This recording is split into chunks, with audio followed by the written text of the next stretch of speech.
Aisha never believed life could change in one single day. She was a quiet 22-year-old girl living in Seoul as a foreign student. Every morning she walked the same street, took the same bus, and ordered the same cheap coffee. Her world was simple, safe, and small. But that day, everything shifted. It began with a message. Aisha was sitting in her small hostel room, books open, headphones in her ears, when her phone vibrated. She thought it was her mother from Pakistan, sending her the usual "How are you, beta?" message. But when she looked at the screen, the name was unknown. The message said, "We saw your profile. We have a job for you. Very high pay. Very easy work." Aisha frowned. She wasn't used to strangers messaging her. She ignored it at first, but 5 minutes later another message came. "Just need delivery. Only walking. 10 minutes. You will earn more than your full day's salary." Aisha was struggling financially. Her rent was high, her part-time job paid very little, and she often skipped meals to save money. The offer felt tempting. Too tempting. She hesitated for half an hour. Then she replied, "What kind of delivery?" The answer came instantly. "A small package. Nothing dangerous. We pay you when you complete." Aisha still felt unsure, but desperation pushed her forward. She asked for the address. The sender replied with a location pinned on the map. It was a quiet street behind a famous restaurant. It looked normal. Within an hour, Aisha was standing outside the restaurant, holding a small white packet a woman had handed her at the bus stop. The woman didn't smile. Didn't talk. She only said one line. "Don't open it." Aisha's heart beat fast. Something was wrong. She could feel it. But she had come too far to turn back now. She walked toward the alley behind the restaurant. The sky was turning gray. Wind rushed through the narrow road, making plastic bags fly like shadows. Aisha hugged her jacket tightly and kept walking. When she reached the alley, she saw a long black car parked silently. The windows were tinted. The engine was running, but no one came out. Aisha swallowed hard. "Hello," she whispered. The back door of the car opened slowly. A man stepped out. Tall. Black coat. Black gloves. No expression on his face. He walked toward her with slow, heavy steps. Aisha wanted to run, but her feet froze. The man stopped right in front of her and looked down at her like she was a small, scared animal. "Package," he said in a deep voice. Her hands shook as she gave him the packet. He opened it a little, checked something inside, then closed it calmly. Then he smiled. A cold, dangerous smile. "You did well," he said. "Welcome to the family." Aisha blinked in confusion. "What do you mean? I just came to deliver this." The man stepped closer. "Too close. You accepted the job. That means you work for us now." His tone was casual, like he was telling her the weather. Aisha took one step back. "I don't want this job. I am leaving now." The man chuckled. "No one leaves." Aisha's breathing grew faster. She turned around and started walking away quickly. But the man spoke again. "If you leave, we will visit your hostel. We will visit your university. We will visit your family back home." Aisha stopped instantly. Her blood turned cold. She didn't know who these people were, but they clearly knew about her life. Too much about her life. She felt trapped. Completely trapped. "Good girl," the man said. "Now get in the car." Aisha slowly shook her head. "No, please. I don't want trouble." The man's smile disappeared. His eyes turned sharp. "Get in the car." Aisha stepped backward again, her voice breaking. "I'm not going with you." Suddenly, in a blur, the man raised his hand. A firm, iron-like grip landed on her shoulder. Aisha gasped. He pulled her closer, leaning near her ear. His whisper was colder than the wind. You walked into our world.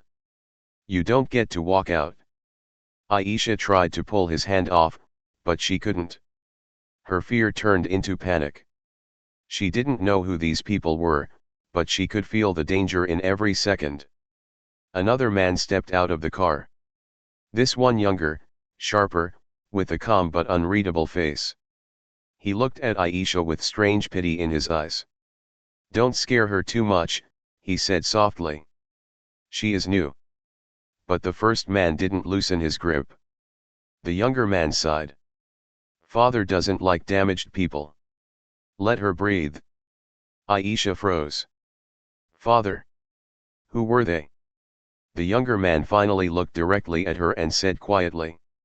You are in the middle of a war you don't understand. Before she could speak, he opened the car door. Get in. If you don't, things will get worse. Aisha felt her world collapsing. Her heart felt like it was falling into darkness. She knew one thing. This was not just a job. This was something much bigger. Something deadly. And she was now a part of it. Against her will. She took a trembling breath. And stepped toward the car. This was the start of her unexpected war. Aisha sat inside the black car with her hands shaking on her lap. The door slammed shut behind her, making her flinch. The air inside the car felt heavy, almost poisonous. The older man sat beside her, silent and cold. The younger one sat in the front seat and didn't look back. No one spoke during the drive. Seoul passed by outside the windows, bright shops, busy people, normal life, all of it moving like nothing was wrong.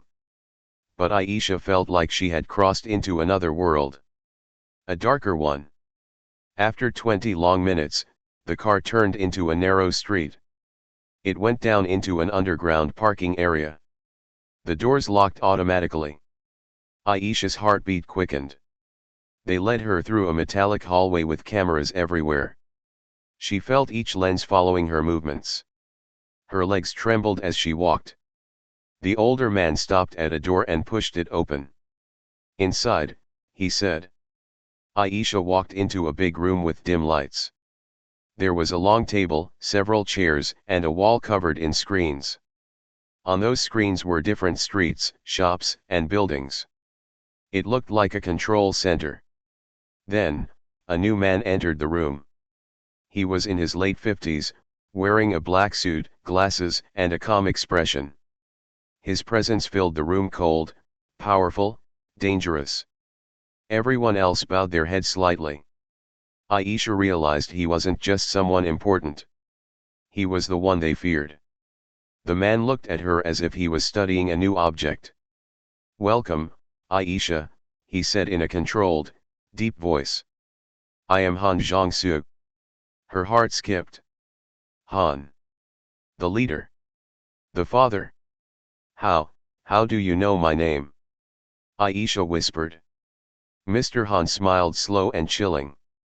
We know everything. He pressed a button on the table. One of the screens changed. Aisha gasped.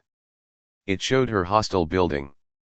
A second screen showed her university entrance. A third screen showed the small cafe where she always bought cheap coffee. Aisha's knees weakened.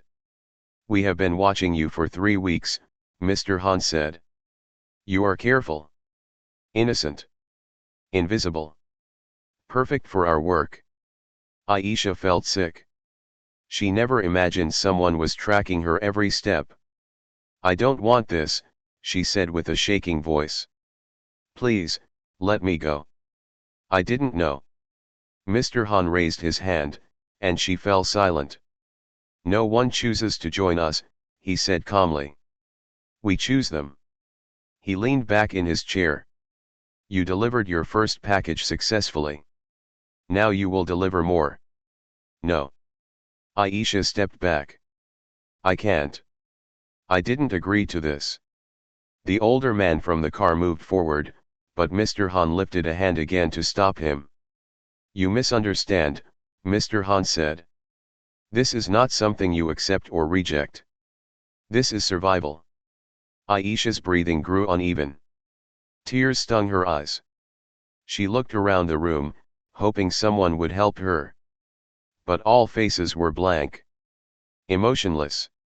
She felt like she was drowning. You will complete simple tasks, Mr. Han continued. Deliver envelopes. Move items. Carry messages. You will not ask questions. And if I refuse? Aisha whispered. Mr. Han finally showed a small smile. Then we send your family a letter. Aisha froze. Not her family. Not her mother. She lowered her head, choking back tears. Good. Mr. Han liked obedience. He stood up slowly and walked toward her. His presence felt suffocating. You are a smart girl, he said, almost gently. You will learn fast. Do what we say, and you will live. Aisha didn't answer. She couldn't. She was trying not to collapse. Mr. Han stepped back. Ji-hoon, take her. The younger man from the car Ji-hoon finally approached her. He looked uncomfortable, almost guilty. Come with me, he said quietly. Aisha followed him down a hallway until they reached a small office. Ji-hoon shut the door behind them. You should not fight them, he said without looking at her. It will make things worse. Aisha stared at him. Why are you helping them? Why are you doing this? Ji-hoon paused. His jaw tightened. Because he is my father. Aisha felt a chill run down her spine. She remembered the older man calling him son. So you are part of this mafia, she asked. Ji-hoon's eyes softened just a little. I was born into it. I never had a choice. Aisha's voice cracked. How do I escape? Ji-hoon looked at her sharply. Escape? No. Don't even think about it. But I can't stay here, she cried softly. I have a life. I have dreams. I'm not like all of you. Ji-hoon clenched his fists. I know. That is why you will suffer here more than anyone. Aisha's throat tightened. She felt tears building again. Ji-hoon walked to a drawer, pulled something out, and placed it on the table. Her SIM card. Aisha gasped. She didn't even remember losing it. We take your phone, your information, your roots, he said. Now you belong to them. Please, Aisha whispered. Please let me call someone. Ji-hoon shook his head. Calling anyone will put them in danger. Aisha stepped back, shaking. She felt her world shrinking, trapping her inside. You will start your work tomorrow, Ji-hoon said. Don't run. They always find people. Aisha looked at him with helpless eyes. And you? Will you find me too? Ji-hoon hesitated. Something flickered in his expression. Then he said. I don't need to find you. They already know where you are. He opened the office door. Aisha had no choice but to follow. She walked out with silent tears rolling down her face. And above her, the cameras followed her every step. She had entered the eye of the mafia. And it was watching her. Aisha couldn't sleep that night. The room in which Ji-hoon had left her felt smaller than a cage. The shadows of the dim light stretched across the walls, and every sound, the distant hum of the city, the faint creak of the building made her jump. She hugged her knees to her chest and thought of home. Her mother. Her little brother. The smell of rice cooking in their tiny kitchen. The laughter from her friends back in Pakistan. She had been trapped in a life she never chose. And yet, she knew one thing, she had to escape. Morning came slowly. Aisha watched Ji-hoon leave for work. His presence had been slightly comforting, but she couldn't trust anyone. Not fully. Her mind raced with possibilities. How could she escape from the Mafia's eyes? They watched everything: cameras, guards, every hallway, every street outside the building. One wrong step, and she could disappear forever. She began studying the place. Every day, she memorized the guards' schedules, camera locations, the hallway patterns. She noted when the doors were unlocked, when the lights flickered, when the older man from the car appeared. She pretended to be obedient, walking calmly, delivering envelopes, carrying packages. But inside, her mind ran 1,000 steps ahead, planning. One day, while delivering a small package, she saw Ji-hoon watching from a distance. Something in his eyes flickered a moment of conflict. She wondered if she could use it. Maybe he wasn't completely heartless. Later, she asked him quietly in the hallway, "Can anyone escape this place?" Ji-hoon paused. He looked her straight in the eyes, almost searching for the courage to say what he thought. "No one escapes my father," he said finally. Aisha's heart sank. But then she tried again. "But, there must be a way. You know the building. The cameras. The guards. You could help me." He didn't answer immediately. She saw a flicker of something: hesitation, maybe sympathy. He whispered, "You want to risk everything?" "Yes," she said firmly. "I want my life back." Ji-hoon exhaled slowly. He studied her for a long moment, then nodded. "There might be a way. One door. But it's dangerous. If they catch you, they'll kill you immediately." Aisha's stomach churned, but her mind was already made up. She had no other choice. The next night, she walked through the building quietly. Every step had to be perfect. She waited until the guards' rounds were at the far end of the floor. The air was thick with tension. Every sound made her jump: a loose vent, a distant shout, even the creak of a door. Finally, she reached the small service door Ji-hoon had left unlocked. She paused, listening. Footsteps echoed from the hallway. A guard. She held her breath.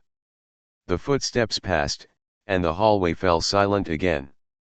She slowly opened the door. Outside, the corridor was darker and quieter. She crept along, hugging the walls, avoiding shadows, moving only when she was sure no one was watching. Her heart pounded. One misstep, one sound, and it would all be over. Then she heard a faint sound behind her. A soft click. She froze. Slowly, a shadow moved in the darkness. A guard? Or worse, Mr. Han himself? Her mind raced. "Keep walking," a whisper said softly. Aisha turned her head slightly. Ji-hoon. He was there, standing in the shadows, signaling her to move. She didn't question him. She just ran quietly, carefully, moving faster with every step. They reached a staircase that led to a small service exit on the roof. Rain had begun to fall lightly, soaking the roof tiles. Aisha's heart leapt. Freedom. She could feel it. But suddenly, a loud shout broke the night. "Stop her!" Guards were running toward the stairs. Aisha's stomach dropped. Ji-hoon grabbed her hand and pulled her toward a ladder at the edge of the building. She climbed with every ounce of strength she had. The rain mixed with sweat, making her hands slippery. Her legs trembled. At the top, she looked down. The streets were wet, empty, and dimly lit. She would have to run across them to reach safety. But the city wasn't safe. Not at night. Not from the Mafia.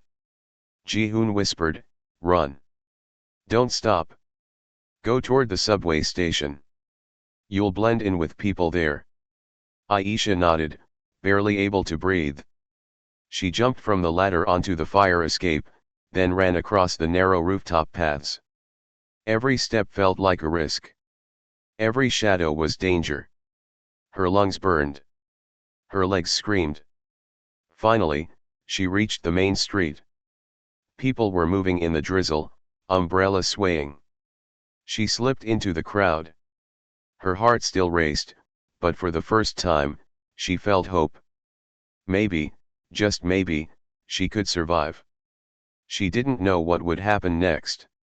She didn't know if Mr. Han's men were following her. She didn't know if Ji-hoon would betray her or if he would survive what he had done for her. But one thing was certain, she had taken the first step toward freedom. And in the distance, under the rain, the city seemed alive with shadows, waiting for the next move in this dangerous game. Aisha ran, silently promising herself, I will not be caught again. Not now. Not ever. The rain-soaked streets of Seoul were empty enough to hide her, yet crowded enough that she could blend in. Aisha ran, her jacket clinging to her body, her wet hair plastered to her face. Her lungs burned. Her legs ached. Every sound, the splash of tires on puddles, the click of umbrella tips, even her own heartbeat made her jump. She couldn't stop. She remembered Ji-hoon's words, go toward the subway station. You'll blend in. She followed them like a lifeline, slipping down narrow alleys and side streets, avoiding the bright main roads. The black umbrellas and rainy hats of late-night commuters offered cover, but she knew it wouldn't last long. Meanwhile, somewhere in the heart of the Mafia's underground empire, Mr. Han discovered she was gone. The cameras revealed a gap, her disappearance. His face, always calm, now tightened. Find her, he said. Every street. Every station. Every safe house. I want her alive, but captured. No mistakes. Within minutes, guards were dispatched, phones buzzing, motorbikes speeding through the streets. The city that had once seemed safe now became a maze of danger. Aisha reached the subway entrance. The automated gates scanned tickets, commuters moved in steady streams, and the fluorescent lights flickered above. She melted into the crowd, keeping her head down, breathing heavily. The trains roared by, carrying strangers unaware of the hunt unfolding in their midst. She found an empty corner and sat on a bench, trying to calm herself. The package she had delivered, the orders she had carried, everything felt unreal now. How had she gone from a quiet student to a hunted girl overnight? A soft vibration in her pocket made her jump. Her heart stopped. She had no phone. She looked around, but no one paid attention. It was a leftover pager Ji-hoon had given her, just in case. A tiny lifeline. The message read: Stay calm. Don't trust anyone. Head to the market near exit 7. I'll guide you from there. Her stomach twisted. Hope and fear battled inside her. She didn't know if she could trust Ji-hoon fully, but she had no choice. Following instructions was the only way to survive. She moved carefully through the station, avoiding cameras and workers, and finally reached the market Ji-hoon mentioned. The night market was crowded, even in the rain, with people selling food, umbrellas, and cheap trinkets. She hid in shadows, scanning every alley and stall for signs of danger. A man approached, his face obscured by a hood. Aisha froze. Her heart raced. Over here, a familiar whisper said. It was Ji-hoon. He had risked coming into the open to help her. Quickly, he said. We don't have much time. They ran through the alleys, slipping past closed shops and stairwells. Aisha's mind raced with every possible scenario. What if they were being followed? What if the Mafia had police on their side, like Ji-hoon had warned? What if tonight was her last night alive? Suddenly, from the distance, a shout echoed. There! She's here! Aisha's blood ran cold. Guards were closing in fast, motorbikes roaring like predators. She grabbed Ji-hoon's arm. Split up, he whispered. Don't stop running. They darted into a narrow alley, slipping between buildings, rainwater splashing around their feet. Aisha's legs were shaking, her breath ragged. The sounds behind them, footsteps, shouted orders, the click of high heels on wet pavement reminded her how close death had come. Ji-hoon led her to a small internet cafe. The lights were dim, and the owner was cleaning tables. "Wait here," he said. "I'll handle it."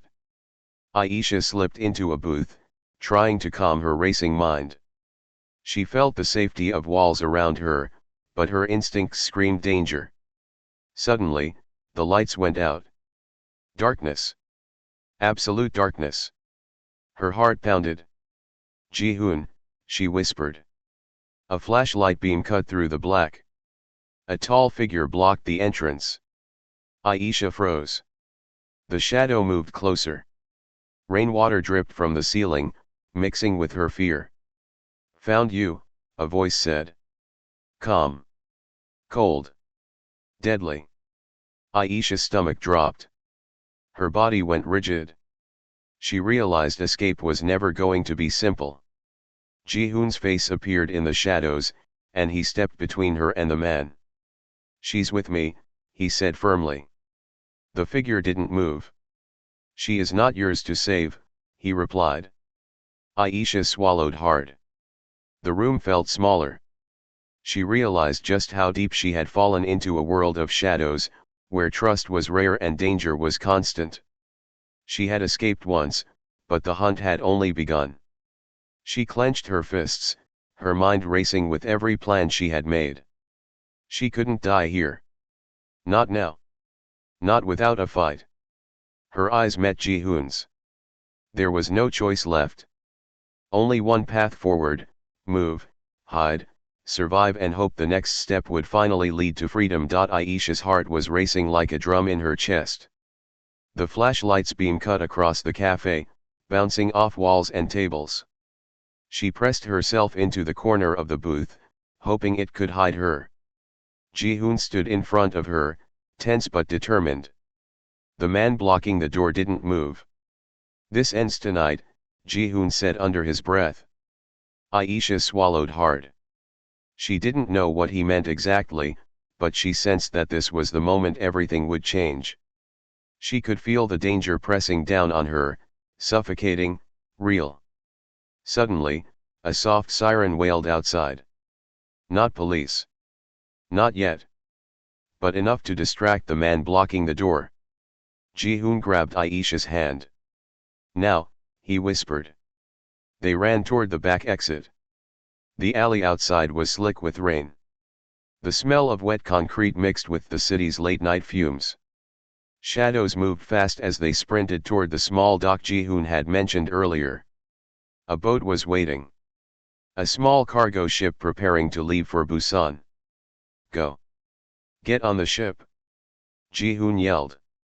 Aisha ran as fast as she could, her chest burning, her legs screaming. She could hear footsteps pounding behind them. She risked one glance back. The man from the cafe was chasing them, shouting orders. She reached the edge of the dock.